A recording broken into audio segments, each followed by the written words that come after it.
The phrase generational bust sticks easy. It's simple, spicy, and it looks great on a thumbnail. But with Luke Brooks, the story is way messier and way more interesting. Because once upon a time, a skinny kid from the Tigers system walked into first grade with a step, a show and go, and a hype label nobody could ever quite peel off. The next star half in Sydney. A decade later, he left the West Tigers with no final appearances, a reputation in tatters, and a fan base split down the middle. So, how bad was Luke Brooks actually? Stay with me because there's a twist in this one, and it starts the night the kid arrived. You remember it. The debut buzz, the sideline smile, the step. Brooks didn't tiptoe into first grade. He looked like a natural. Eyes up footy, tempo changes, that left edge glide into a show and go.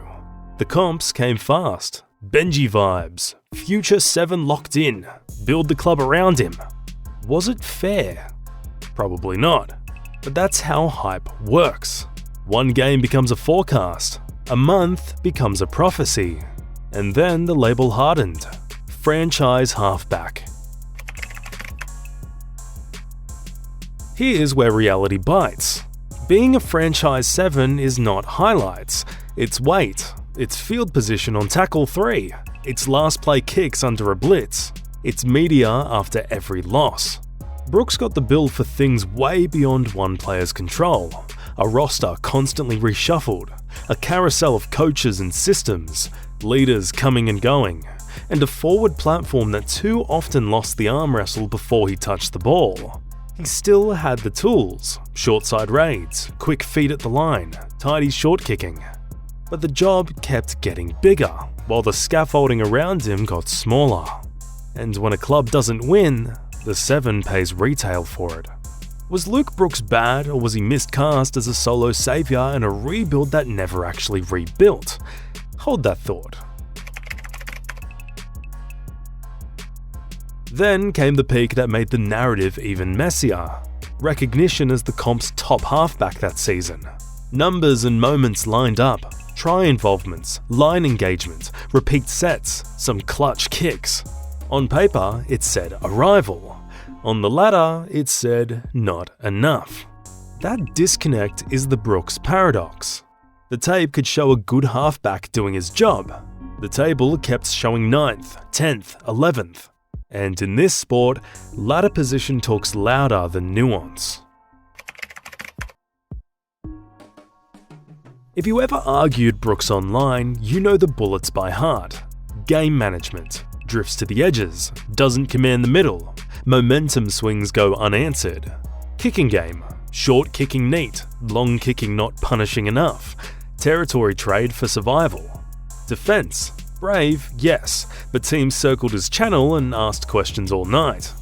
Big moment resume. Some field goals and winners, sure, but not enough own the last 10 minutes tapes to silence the noise. Are those criticisms real? A lot of the time, yes. Do they paint the full picture? Not even close. Let's get boring for 10 seconds, because boring wins football games. Halves thrive on 3 things: ruck speed, clean launches, and stable shapes. Too often, Brooks got none of the 3 at once. One week he's asked to be the organiser, the next he's the runner, then he's a decoy for a late week tactical pivot. The voice in his ear kept changing, the combinations kept changing, the plan kept changing. Put any 7 in a side that loses the middle and you'll call him a poor manager. But the same 7 behind a dominant pack with a steady 9 and you'll call him calm and composed. This is the part the headline misses. Strip the noise and watch the player.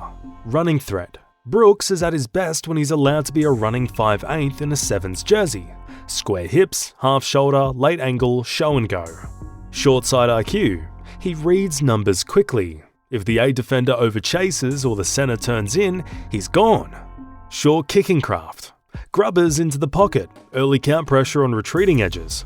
Repeat set hunting when the ruck's cooking. Tempo touches. When a middle wins 2 quicks in a row, he knows how to accelerate shape into a tied edge. That guy exists. The problem was we kept asking him to be someone else. Let's talk money without getting lost in the exact figures.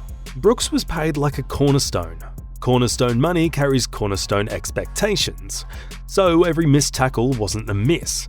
It was proof he doesn't care. Every kick that found a fullback wasn't a mishit.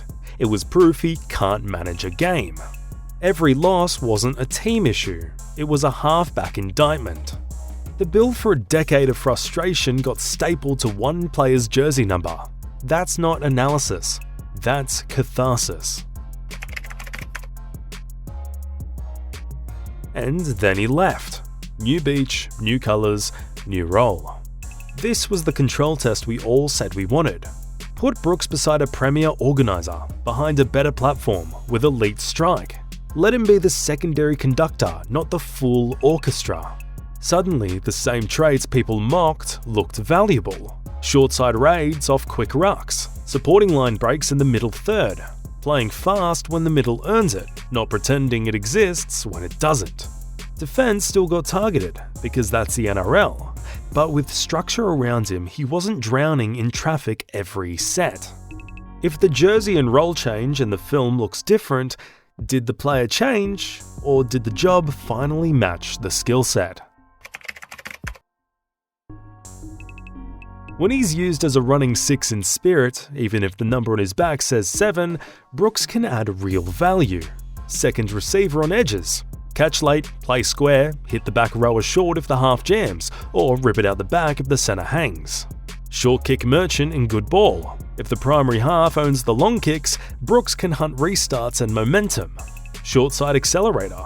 Scrum or ruck on a tramline, shape stacked behind him. He'll punish a lazy 3-in defender. Connector and broken play. He's quick enough to link a bust to a finish. None of that screams carry a club alone. It screams be a really good second sword. So, was he a bust? If you define bust as didn't justify the biggest expectations and the biggest pay packet, sure, a lot of people will tick that box. If you define bust as bad footballer, that's where it falls apart. Brooks is the case study for a truth fans hate. A halfback's reputation is married to environment. Give him platform, roles, and clarity.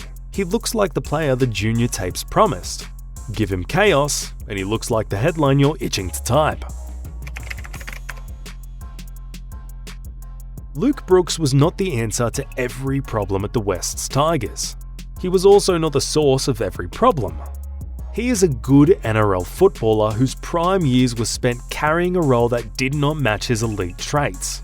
He is a lightning rod because 7 is the most emotional jersey in the sport. And he is proof that context can turn a talent into a talking point. Or a talking point back into a talent. How bad was Luke Brooks actually? Not nearly as bad as the meme, and not nearly as good as the hype expected him to be alone. In the right lane, with the right partner and a platform, he's the kind of player who helps you win in September. As your one-man plan A, plan B and plan C, he was always going to drown under that weight. Was Brooks the problem, the scapegoat, or a bit of both? Tell us your take in the comments, and give us the single game that proves your case either way.